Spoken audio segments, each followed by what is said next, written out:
Bonjour à tous et ravi de vous retrouver pour un nouvel Expresso de Rassemblimo, notre rendez-vous du mardi matin à 9 heures. Voilà, je suis super content de vous retrouver. Je suis d'autant plus content que je reçois quelqu'un que j'apprécie beaucoup. On va simplement s'assurer que le live est bien lancé dans le groupe. Faites-nous un petit coucou en commentaire pour nous dire que vous êtes là avec nous. Et puis, Ah non, moi c'est bon. toi, c'est bon, t'es avec moi? Ouais, Au moins, on sera au moins deux. Non, tu vois, on n'est pas deux, tu ouais, vois, on c'est est ça. au moins une dizaine, c'est en train de se connecter, voilà. Ah, Allez, génial. faites-nous un petit coucou dans le chat, que je puisse, voilà. Alors, ce sera l'occasion, comme d'habitude, de rappeler les petites règles. Je vous rappelle que vous pouvez cliquer sur le lien qui se trouve dans la description de cette vidéo pour qu'on puisse afficher votre nom lors du live, de telle manière à ce que voilà, on ne se retrouve pas avec Facebook user et qu'on ne sache pas à qui on s'adresse quand on vous répond. Donc, cliquez sur le lien qui se trouve en descriptif pour donner l'autorisation à Facebook d'afficher votre nom comme Ori. Voilà, fidèle au poste. Salut Ori, salut Claudia, salut Angélique. Voilà, ravi de vous retrouver ce matin. Je reçois Émilie, que je commence à connaître un petit peu. Donc, je sais qu'on va bien rigoler. Émilie, Attends, mets pas la pression. toi, t'as pas un petit sketch ou une petite blague Non, pour... non, non, pas comme ça là. Ah, non. Salut Nathalie, salut Audrey. Décalé, donc c'est pas aujourd'hui. Bon. Émilie, est-ce que tu peux te présenter pour les conseillers et conseillères qui sont en train de nous regarder avant qu'on rentre dans le vif du sujet? Ok, donc je m'appelle Émilie Viala, j'ai 45 ans, mariée, 3 enfants. Je vis à Cap-Breton depuis 10 ans. Je suis née à Montpellier. J'ai fait des études de droit, un troisième cycle en gestion des entreprises, et j'ai passé ma plupart j'allais dire de mon adolescence, non, mais jusqu'à 30 ans, à Montpellier. Puis ensuite, c'est ça. Et ensuite, j'ai commencé à travailler dans des groupes pharmaceutiques et aéronautiques sur Toulouse. Voilà. Ensuite, j'ai intégré la société familiale, un centre d'affaires et un centre d'appel à Montpellier, qui existe toujours, dont je suis toujours associée avec ma sœur. Donc, c'était une expérience, voilà, de gestion d'entreprise très intéressante avec plus de 500 clients. Donc, voilà, c'était société familiale très intéressante. Et ensuite, on est parti sur la côte ouest de la France, à Cap-Breton, pour les vagues. Voilà, le surf, les nanas, au moins un petit peu, les plages. Et puis je me suis retrouvée pendant 2 ans à rien faire parce qu'à Cap-Breton, il y a tout sauf du travail. Voilà. Ok. Attends, il y a donc il y a le soleil, il y a le surf, mais il n'y a C'est pas de... ça. D'accord. Non, il n'y a pas de travail. Enfin, pour moi, il n'y en avait pas dans tous les cas. L'amour et l'eau fraîche. Ouais. Qu'est-ce qui t'a amené, du coup, Émilie, à l'immobilier? Alors, en essayant avec des amis, un petit peu un club pas de rencontres, hein, mais d'amis sur Cap-Breton, je me suis retrouvée à intégrer un petit réseau local d'immobilier. Et donc, j'étais là en tant que recruteuse.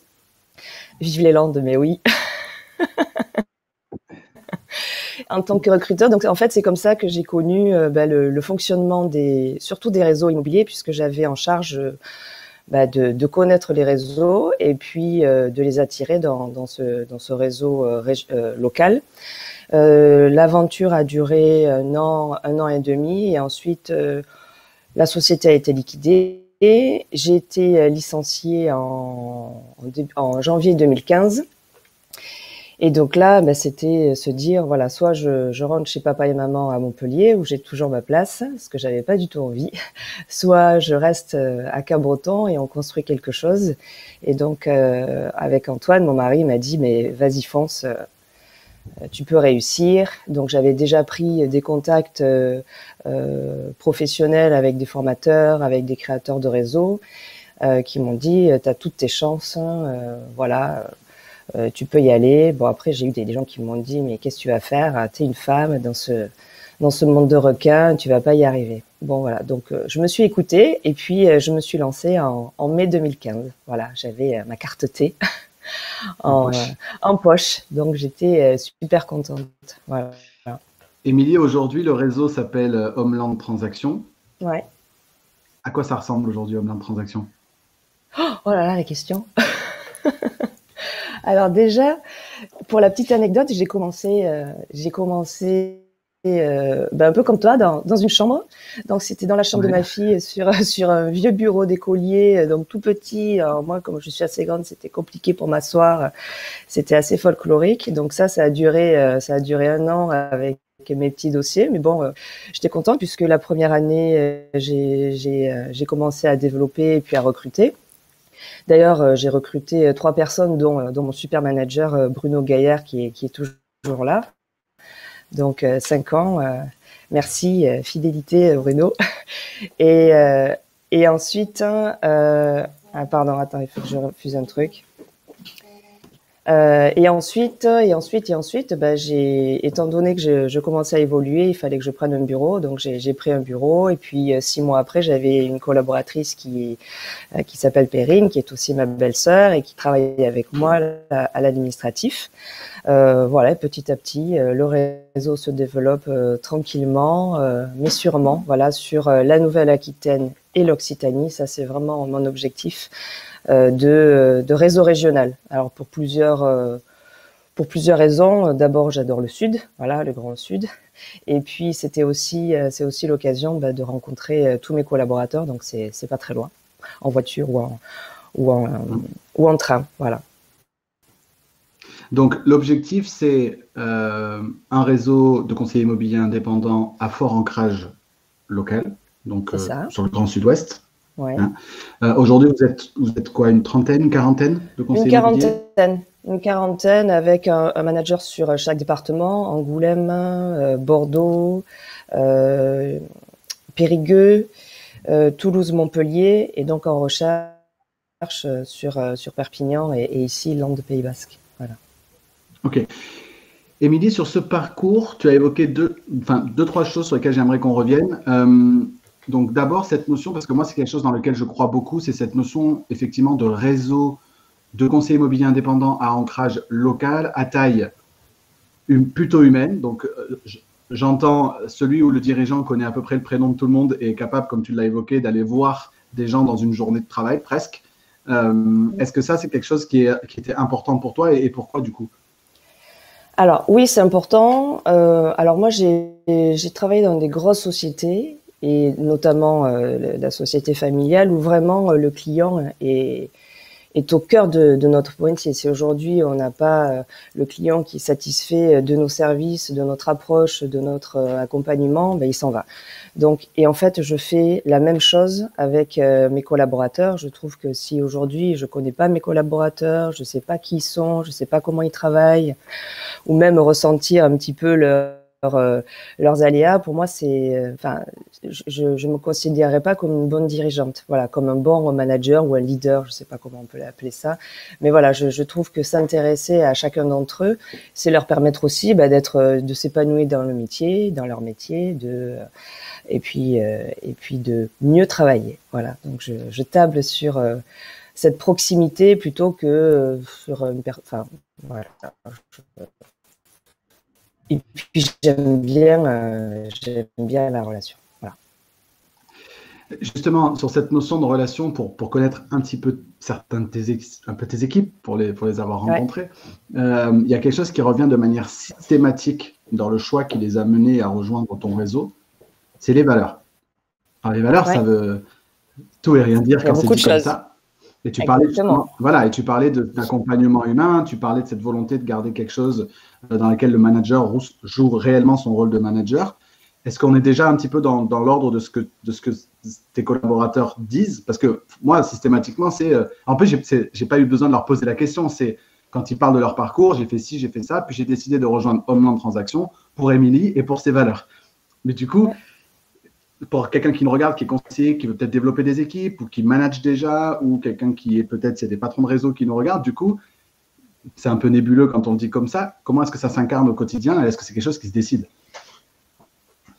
Alors, comment ça s'incarne? Alors, après, c'est un petit peu affaire de caractère. Moi, j'ai plutôt un caractère optimiste et proche des gens, très naturel. Je peux mettre les pieds dans le plat. Enfin, ça passe ou ça passe pas en fait. Ensuite, au quotidien, c'est vraiment déjà la mise en place des managers qui sont vraiment mon relais sur le terrain, puisque moi j'ai pas du tout une formation d'immobilier. Bon, ça me dérange pas du tout. C'est autre chose. Moi, je suis plus performante dans la gestion et le management que ça. Donc, il fallait vraiment qu'il y ait une personne qui soit sur le terrain et qui puisse vraiment accompagner les équipes. Aujourd'hui, je ne recrute pas des personnes qui se retrouvent seules sur un secteur. Voilà, je souhaite vraiment qu'il y ait cet accompagnement. Donc après, dans les valeurs, c'est le conseiller qui soit vraiment au cœur de son métier, hein, donc l'accompagnement sur le terrain, avec la prospection, avec tous ses débuts, hein, les premiers mandats, les premières offres, enfin tout ceci. Ensuite, c'est vraiment un esprit d'équipe, et dans cet esprit d'équipe, il y a aussi la célébration des anniversaires, il y a la célébration de pas mal de choses, mais je veux pas tout dire parce qu'après ils vont tous le savoir et ils vont attendre. Donc c'est et puis c'est la bienveillance avec chacun d'entre eux, mais aussi c'est la bienveillance avec des personnes avec lesquelles j'ai envie de partager certaines choses, comme par exemple à Elogio. Aujourd'hui, grâce à toi d'ailleurs, j'ai pu les rencontrer. Je suis en train de mettre en place un partenariat. Ça peut être un partenariat social sur le secteur avec Cap en Rose pour soutenir les personnes atteintes du cancer. Enfin, c'est tout cet ensemble qui fait que voilà, il y a des actes derrière ce que je dis et derrière les valeurs que je mets en avant. Voilà. Du coup, est-ce que aussi la volonté peut-être d'avoir ce réseau qui reste dans une taille qui soit, pour toutes les raisons qu'on a évoquées, une taille, on l'appelle comme on veut, une taille humaine, bref, une taille en tout cas plus ou moins restreinte, est-ce que c'est lié au fait que ce réseau se développe sur la base de valeurs que tu incarnes toi en tant que dirigeante et que ça pourrait se diluer si vous deviez être plus nombreux que ce que vous l'êtes aujourd'hui? Est-ce qu'il y a une réflexion par rapport à ça? Parce que pour te connaître un petit peu, connaître tes équipes, connaître le réseau, on voit bien que tout est aligné sur le plan des valeurs, etc. Maintenant, ça tient aussi sur la personnalité de sa dirigeante. Exactement. C'est la question que je me pose aujourd'hui. Je me dis, si un jour je ne suis plus là, est-ce que le réseau va continuer? Bon, c'est pas la question, ne vous inquiétez pas, je suis toujours là. J'ai pas l'intention de… Non, mais je pense que c'est des questions qu'un dirigeant doit se poser à un certain stade de son développement. Tout à fait. Mais c'est pour ça qu'en parallèle, alors même si la personnalité du dirigeant est importante, hein, chacun va choisir, chaque conseiller peut-être qui est là a choisi son réseau pour les valeurs et puis la personnalité du ou de la dirigeante. Ça, c'est vraiment important puisque, alors on n'est pas sur le terrain avec vous, mais moi je les ai au téléphone, ils peuvent m'appeler le dimanche s'il y a un souci, s'ils n'arrivent pas à voir le manager, enfin voilà. Mais à côté de ça, pour valoriser toutes ces valeurs et puis Homeland Transaction, on met en place des outils, une formation, un accompagnement, donc pour essayer de… Voilà, il n'y a pas que la personnalité qui compte. S'il n'y avait que ça, si ça ne marche pas, les gens partiraient. Donc il y a vraiment derrière aussi un développement voilà, qui est axé sur un recrutement personnalisé, une formation, d'ailleurs avec toi aussi. Donc il y a beaucoup d'outils qui font que les gens sont satisfaits d'être dans ce réseau-là. Alors après, la progression est moins importante que d'autres réseaux, hein, j'en suis consciente, qui ont le même âge que moi. Mais c'est aussi une volonté. Voilà, je veux prendre le temps de connaître les personnes avec lesquelles je veux travailler parce que ce sont les premiers qui sont au front et qui font l'image de marque d'Homeland Transaction. Et pour moi, ça, c'est important. C'est intéressant ce que tu dis sur ce plan justement des valeurs. Ça veut dire que tout ce que tu cherches aujourd'hui à mettre en place vise à être une extension finalement de toi et de ses valeurs et qu'elles puissent s'exprimer ailleurs qu'au travers uniquement de toi, que ce soit dans le choix des personnes qui accompagnent tes équipes sur le plan de la formation, sur le plan de la communication, sur le plan des outils, etc. C'est-à-dire qu'en faisant l'effort de t'entourer de gens qui incarnent tout aussi bien que toi ces valeurs-là, ça permet finalement au réseau de vivre non pas à travers toi, mais de subsister malgré toi. Oui, ben, disons c'est dans le choix des partenaires. Hein. Voilà, les partenaires de formation. Donc je travaille depuis la création du réseau. Je travaille avec Patrick Fité, qui est quelqu'un en qui j'ai une totale confiance et on partage énormément de choses. Voilà, c'est un grand manager, un grand développeur. Je travaille avec toi maintenant et j'en suis extrêmement ravie. Voilà, on partage beaucoup de choses et c'est ça qui fait aussi que si on n'avait pas si on partageait pas les mêmes choses, les mêmes valeurs, je vois pas l'intérêt de s'associer entre guillemets avec un partenaire qui me plaît pas. Voilà. Et ça peut se faire aussi. Je travaille aussi avec IMO 2.0. Voilà, ce sont des personnages que j'aime beaucoup, qui sont intelligents, qui sont pétillants et voilà, il y a de l'humour et tout ça, ça me plaît. Donc voilà, j'aime travailler avec eux. Voilà. Après, ce sont surtout des personnalités. Voilà.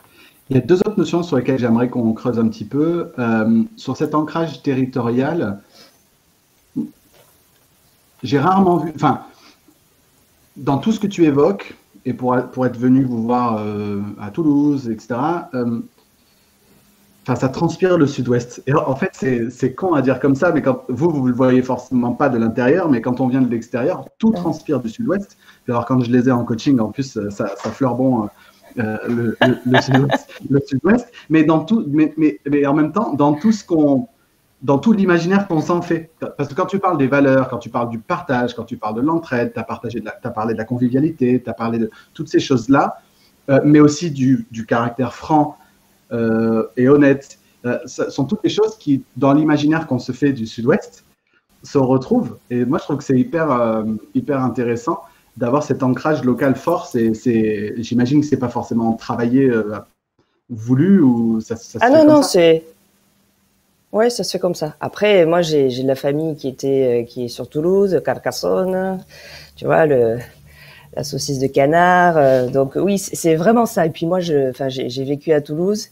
Après, j'adore le rugby, j'ai tout cet esprit-là. Donc c'est vrai que ça transpire parce que c'est moi qui ai créé le truc. Si j'avais été dans le Nord, peut-être que j'aurais été différente, mais j'en sais rien. Mais effectivement, c'est des valeurs que j'aime. Et d'ailleurs, ça se reporte aussi sur le logo, sur les couleurs du logo. Voilà, le rouge et le noir. Voilà, c'est quelque chose qui, avec des comment ça s'appelle déjà, c'est les couleurs du Stade Toulousain, déjà. Voilà, c'est ça exactement, Stade Toulousain. Voilà, Jeanne Masse aussi, rouge et noir, mais ça il faut dire un peu moins. Mais voilà, c'est le dynamisme, la passion, l'envie, puis le côté sobre aussi et classe. Mais ça, c'est parce que je suis une femme. Hein, il faudra bien le dire après. Et c'est dans vos Sébastien, mais oui, c'est fait. J'y travaille. Et puis le cœur, voilà, en fait, on a travaillé beaucoup sur le logo avec donc ces deux pictos de géolocalisation, mais qui forment un cœur. Voilà, donc tout est. Et moi, j'adore ce logo. Voilà, je suis fan de ce logo, fan des couleurs. J'ai pas le changer. Et puis ça fait, en fait, cet ancrage-là, ça fédère. Pour être intervenu aussi auprès d'un autre réseau d'à peu près de taille similaire en Alsace, chez IMO sur mesure, et pareil, ancrage alsacien très fort. Et en fait, on voit bien que ça fédère parce que si on différencie ça de réseaux de mandataires traditionnels avec plutôt une empreinte nationale. Du coup, il y a quelque chose qui soude et qui fédère, d'être finalement, d'avoir une histoire commune, une tradition commune, etc., etc. Je pense que ça a aussi valeur à souder les conseillers. Oui, et puis c'est aussi une volonté aujourd'hui, enfin moi quand je recrute ou quand les personnes m'appellent, c'est de plus en plus une recherche d'un réseau local. Salut Émilie. D'un réseau local parce qu'ils veulent être proches, voilà, du siège social ou de l'équipe dirigeante. Et c'est une volonté que je vois de plus en plus grandir face à des gros réseaux. Alors après, chacun a sa façon de faire, je respecte tout ce qui se fait. Moi, je suis pas capable aujourd'hui de développer, et j'en ai pas l'envie. C'est pas du tout mon objectif de développer un réseau avec 5000 personnes. Je pourrais pas. Enfin, je je saurais pas comment faire et je pourrais pas retenir 5000 prénoms. Mais voilà, il y a aussi cette volonté de se retrouver assez proche du siège social, voilà, et de l'équipe dirigeante et des autres équipes qui sont sur les différents territoires. Voilà. Troisième sujet que tu as évoqué, alors c'est toi qui l'as évoqué en premier, donc ça, je suis ravi parce que comme ça, on va pas pouvoir m'accuser de vouloir aborder ce sujet-là, c'est toi qui l'as dit. Le surf? Non, pas le surf. Tu as évoqué le fait d'être femme dirigeante de réseau. C'est très rare. Je sais pas. Ça... Alors, si tu veux, cette question, elle m'a embêtée en fait. Enfin, elle m'a embêtée parce que je me sens, je veux dire, je me sens pas femme dirigeante, tu vois. Alors c'est peut-être mon côté garçon manqué, mais je vois pas de différence, si tu veux, entre dire c'est Émilie, c'est une femme dirigeante, c'est pas facile. Alors moi, c'est peut-être mon parcours professionnel qui fait que j'ai jamais eu de soucis jamais eu de soucis. Si, hein, j'ai été licenciée, j'ai été mise à pied. Enfin, il y a eu des trucs, hein, c'est pas. Mais si tu veux, le côté femme, ça m'embête de dire que je suis une femme. Bon, j'en suis une, mais c'était surtout se dire. Après, j'en fais une communication, une force, on va dire, ce qui m'a permis de faire certains articles parce que au début c'était une femme qui crée un réseau sur le Sud-Ouest, il n'y en a pas beaucoup. Après, j'ai eu un article dans My Sweet Imo, voilà, c'était marrant, les 10 femmes chefs d'entreprise. Je lui ai dit, mais j'y suis pas, c'est pas normal. Et du coup, elle m'a fait un super article. Mais si tu veux, après, je pense que c'est affaire de sensibilité. Homme ou femme, on a des sensibilités différentes. Et je pense que la manière de manager d'une femme peut être différente de celle d'un homme, avec peut-être plus de recul, d'émotion, d'émotivité. Alors moi, je prends beaucoup. En même temps, je lis ce que dit Ori. Mais c'est vrai que voilà, je pense que c'est plus affaire de caractère et de sensibilité. Voilà. Mais voilà, la question me dérangeait. Ouais, mais parce que et d'abord, c'est légitime qu'elle dérange, parce que je suis 100% d'accord avec toi. C'est la qualification de femme, on ne dit pas un homme dirigeant, donc il n'y a aucune raison qu'on dise une femme dirigeante, je suis 100% d'accord. Mais tu évoquais tout à l'heure en démarrage le regard des autres par rapport au fait d'être une femme dans un monde. C'est ça. Alors là, c'est un vrai paradoxe qui est composé dans une certaine majorité, même si de moins en moins, d'hommes, même si les femmes sont meilleures, mais les hommes sont majoritaires, chez les conseillers immobiliers en tout cas, chez les dirigeants, c'est implacable. C'est plutôt par rapport à ça, c'est ce regard de une femme dans un monde, je suis ravi que tu aies évoqué, dans un monde de requins. C'est ça. Comme si on n'allait pas pouvoir s'en sortir en fait. Mais, tu l'as fait avec tes armes. Oui, exactement. C'est bon, et puis peut-être aussi avec un petit peu mon intelligence, on va dire. De l'humour, je pense que c'est hyper important parce que on peut tout faire passer en fait. Voilà, ça passe nickel. Mais alors, c'est vrai ce que tu dis sur le nombre de collaborateurs ou collaboratrices. Moi, j'ai à peu près la même, c'est moitié-moitié, hein, autant d'hommes que de femmes. Mais c'est vrai qu'il y a beaucoup plus de femmes qui, dans tous les cas, j'ai plus de femmes au téléphone que d'hommes. Voilà. Après. Mais c'est vrai que, comme tu dis, elles sont peut-être plus performantes. Alors, elles sont plus performantes, elles ont aussi moins d'ego. Ce que je veux dire par là, c'est que, moi je vais partager un autre constat, c'est que dans mon programme de coaching, j'ai 70% de femmes. Alors qu'elles ne composent pas 70% du panel de conseillers immobiliers en France. Et pour plusieurs raisons, je crois, il y a cette notion d'ego, c'est-à-dire de capacité à demander de l'aide, d'être prêt à chercher à se remettre en question, à être plus à l'écoute de ses difficultés et donc à chercher à être orienté peut-être solution, à accepter que l'aide puisse se trouver chez l'autre. Au-delà du fait que j'aborde beaucoup des problématiques de prospection, etc., de prospection plus ou moins intrusive, et je sais que ça fait plus écho à un public plus féminin que masculin pour plein de raisons. Mais donc, je suis pas surpris que tu les aies moins au téléphone, que tu les aies plus au téléphone, parce qu'elles sont dans cette recherche aussi de contact avec l'autre et de solutions vers l'extérieur. Elles appellent à l'aide plus facilement. C'est ça. Émilie, alors je vais prendre quelques commentaires et puis après j'aurai mes 3 dernières questions en rafale. Mais si vous avez des questions pour Émilie, c'est maintenant. Vous êtes encore 45 à être connectés. On a Valérie, on ne parle pas de couleur, de sexe, on ne parle pas de personne, de professionnalisme, de valeur, de cœur. Tout à fait d'accord. Femme ou pas, on s'en fiche, je pense la même chose que toi. Mais ouais. Yes, Valérie. Bon, n'hésitez pas encore une fois à commenter ou à poser vos questions à Émilie. Moi, j'ai 3 dernières questions rapides pour Émilie. Ah purée, les questions rafales, alors ça, je te jure. Ah, vite, sors tes notes. Alors, attends. Donc, la première question que je pose toujours à Émilie, c'est à titre personnel, et on a eu des réponses intéressantes sur les 2 premières, finalement, c'est quoi ton rapport au logement? Parce qu'on a tendance à oublier, on fait de l'immobilier, on vend de l'immobilier, comme si on vendait des choses. Derrière, ce sont des logements qui sont occupés par des personnes, etc. Et à titre personnel, en tant que professionnel de l'immobilier, on peut avoir un rapport plus ou moins détaché au logement, du coup, parfois par des formations professionnelles. Toi, c'est quoi ton rapport au logement, y compris à titre perso? Alors moi, c'est plus vraiment un lieu d'épanouissement, de sécurité, de transmission, d'échange. Voilà, c'est que tu sois en couple, hein, que tu sois célibataire, que tu sois en famille, c'est vraiment un lieu où tu vas, où tu es chez toi, tu mets ta personnalité dans le logement, tu peux inviter qui tu veux, et c'est vraiment voilà le cocon où tu te sens bien. Voilà, c'est vraiment.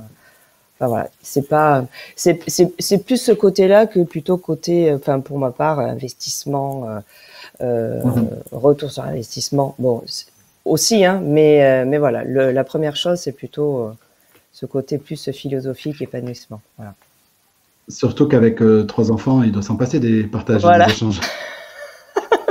C'est ça. Ça doit être vivant. Ouais, ben oui, comme toi. Hein. Pendant le confinement, on les entendait là, derrière la porte. C'est ça. Autre question, Émilie. Qu'est-ce qu'on doit, si on devait le dire en un mot, qu'est-ce qu'on doit attendre d'un agent immobilier? Alors, moi, quand tu m'as posé la question, c'était ce qui est sorti, c'est confiance. Voilà. Pour moi, c'est la base. Alors, confiance déjà dans la collaboration qu'on peut avoir, donc entre le collaborateur et moi-même. Et que ce conseiller immobilier ait la confiance de ses clients. S'il n'y a pas cette confiance, ça mènera à rien. Voilà. C'est vraiment la base, la confiance. C'est trop important. Ce sont des relations qui sont trop intimes et trop importantes. Trop intimes et trop importantes pour ne pas le faire en confiance. Je profite en même temps que tu le disais pour prendre des notes parce que on va faire un portrait robot à terme avec tous les mots qui ont été donnés lors des interviews précédentes. Donc, on en est déjà, je le note en même temps, à enthousiasme. Il ne faut pas le dire, sinon ils vont copier. On en est à écoute. Sinon, ça va pousser les prochains à venir à devoir être originaux. Tu vois. Ouais, c'est ça. Et confiance. Alors, est-ce qu'on a d'autres questions, d'autres commentaires pour Émilie? Et puis, moi, je terminerai avec ma dernière question. En attendant, je vous laisse commenter et nous poser des questions. Émilie, est-ce que tu as un livre à conseiller aux conseillers immobiliers qui nous écoutent? Pas un oui-oui. Hein. Tu as pris un oui-oui? Je suis sûr que tu as pris un oui-oui. Ou... Non, putain, j'aime pas oui-oui. Ils ont interdiction de le regarder. Il y avait oui-oui et puis l'autre, c'était quoi? Ah non, c'est pas possible. Alors, non, je suis assez fière. C'est pas un livre, c'est une BD. Mais j'ai cherché pour vraiment me dire qu'est-ce que je pourrais, parce que j'ai lu plein de livres, des trucs philosophiques, économiques, machin, enfin des thrillers et tout. Et en fait, je me suis dit, il y a ça. Ouais. On le voit bien. Voilà. Et en fait, ça, c'est la BD que j'avais quand j'avais 6 ou 7 ans. Et donc, je l'ai gardée. Donc, elle est à côté de mon lit. Et en fait, ça résume bien ma personnalité. Voilà, l'enthousiasme, la joie. me balader en forêt, contente. C'est vraiment ça. J'hésitais entre le livre de la jungle et Rahan. Rahan, j'avais pas la BD sous les yeux. Mais je trouve que la philosophie de ce livre est magique. Voilà. Donc la prochaine fois que je te vois, je t'appelle Mowgli. Si tu veux. Et j'aurai mon slip rouge. Alors, on a quelques commentaires pour terminer. Je n'irai pas vérifier.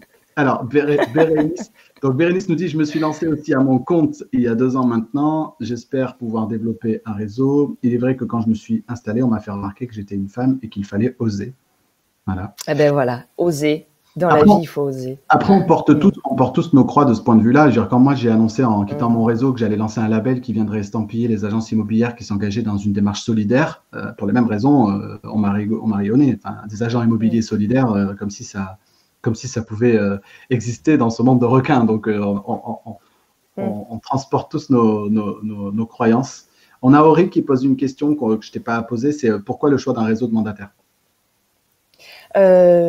Parce qu'il n'y a pas besoin de beaucoup de financement, en fait. Voilà, d'investissement. Et c'était pour moi, surtout à Cabreton, si tu veux, Ori, je suis entourée d'agences. Il n'y a que des agences. Et donc, l'investissement était lourd pour moi. Et puis, j'avais connu ce réseau de mandataires avant et je trouvais ça, alors pas facile, mais plus facile que de s'ancrer dans une ville dans laquelle il y avait énormément d'agences. Mais c'est quelque chose à laquelle je pense aussi, pourquoi pas créer, je sais pas, voilà, mais ça peut évoluer. Mais le fonctionnement est proche d'une agence, voilà, c'est vraiment les deux. C'est ça, exactement, Valérie. Voilà. Il faut penser au dessin animé. Hein. On va finir là-dessus. Je vous propose qu'on termine là-dessus. Émilie, merci beaucoup pour ton temps. Merci à toi, Sébastien. Merci beaucoup. C'est un plaisir. Grand plaisir. Merci pour ce partage. Je suis sûr que ça a pu inspirer la quarantaine de personnes qui étaient présentes en live. Si vous êtes en train de nous regarder en live ou si vous regardez cette vidéo dans le groupe privé Rassemblimo, venez vous abonner à la chaîne YouTube pour voir toutes les interviews précédentes. Et si vous êtes en train de regarder cette vidéo sur YouTube, venez dans le groupe Facebook privé Rassemblimo pour pouvoir suivre tous les mardis matins à 9h ces interviews en live et interagir avec nous pendant le direct. Puis il y a plein d'autres contenus qui pourraient vous être utiles. Émilie, encore une fois, merci beaucoup à la fois pour le temps, pour le partage et pour tout le reste. Super, merci à toi. À très vite. Merci à tous. Et puis, on se retrouve très bientôt. Tu vois, on a des jolis messages. C'était très inspirant. Merci, Michael. Ori, mais tu peux. Ori, on pourra en reparler à l'occasion. L'union de réseaux locaux pour créer un réseau national local. Il y a des questions, il y a des demandes, il y a des rapprochements qui se font, effectivement. Merci, Cathy. Allez, je vous quitte là-dessus. Merci beaucoup. Salut. Merci, Émilie. Et on se retrouve toutes et tous très bien dès la semaine prochaine. J'ai déjà le nom de mon invité, mais je le garde secret. Allez, à bientôt. Ciao, ciao. Ciao.